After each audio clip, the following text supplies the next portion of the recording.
मोमिनो, किसी बात के जवाब में अल्लाह और उसके रसूल से पहले न बोल उठा करो और अल्लाह से डरते रहो, बेशक अल्लाह सुनता है, जानता है। ऐ अहले ईमान, अपनी आवाजें पैगंबर सल्लल्लाहु अलैहि वसल्लम की आवाज से ऊंची न करो, और जिस तरह आपस में एक दूसरे से जोर से बोलते हो उसी तरह उनके रूबरू जोर से न बोला करो। ऐसा न हो कि तुम्हारे अमाल जाया हो जाएं और तुमको खबर भी ना हो। तुम्हें क्या हो गया है? कैसी तजवीजें करते हो? क्या तुम्हारे पास कोई किताब है जिसमें ये बात पढ़ते हो कि जो चीज तुम पसंद करोगे वो तुमको जरूर मिलेगी? या तुमने हमसे कस्में ले रखी हैं जो क़यामत के दिन तक चली जाएंगी कि जो कुछ तुम तय कर लोगे वो तुम्हारा होगा? और हमने आसमान और जमीन को और जो मखलूकात इन दोनों के दरमियान है उसको खेल तमाशे के लिए पैदा नहीं किया।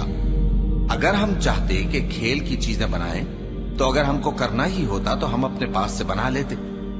नहीं, बल्कि हम सच को झूठ पर खींच मारते हैं तो वो उसका सर तोड़ देता है और झूठ उसी वक्त नाबूद हो जाता है।